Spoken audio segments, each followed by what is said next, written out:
Elle se profile comme une sorte de remake du film précédent, c'est-à-dire le scénario est le même, les dialogues sont les mêmes, la bande-annonce est la même, c'est toujours la même histoire, c'est-à-dire comme on vit plus longtemps, il faut travailler plus longtemps, ce qui a l'air d'un slogan publicitaire et qui a tous les avantages du slogan publicitaire, ça sonne bien, ça a l'air logique, en fait ça ne l'est pas tant que ça.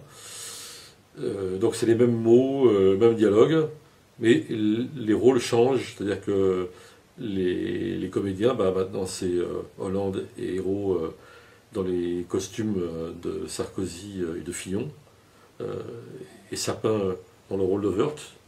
Mais hélas, parce qu'ils sont socialistes, hélas, c'est le même dialogue et à peu de choses près la même réforme.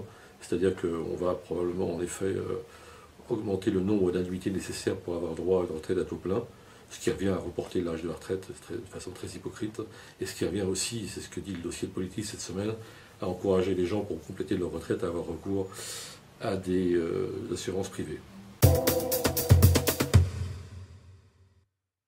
Alors, les questions occultées, elles sont multiples, parce que on prend le problème uniquement d'un point de vue comptable, et comptable pour compter l'argent, et comptable aussi pour compter les années de vie en plus. Alors on ne se soucie pas de tout savoir les années en bonne santé, les années où on peut profiter de la retraite, où on peut être encore créatif, etc. Mais surtout, c'est un débat, sans employer de grands mots, disons, qui est anthropologique, c'est-à-dire qui renvoie au comportement humain, au rapport au travail, au rapport au loisir, à l'organisation de la société. Et tout ça, c'est complètement occulté. Et on prend le problème par le tout petit bout de la lorgnette.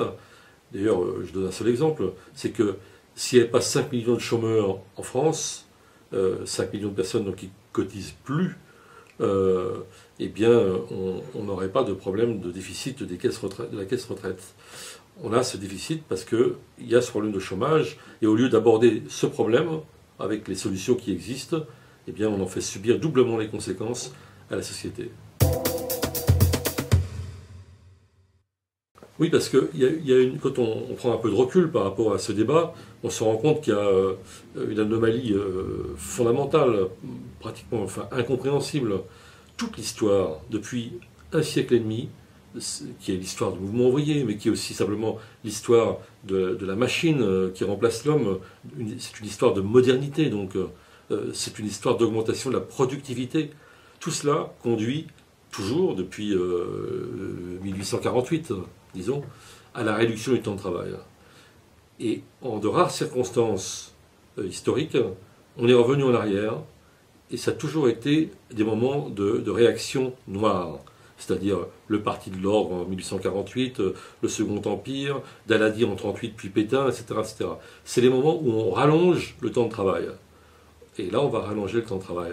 Parce que finalement, la question de la retraite, c'est la question du temps de travail, non seulement sur l'unité de temps qui constitue une semaine, mais sur une vie.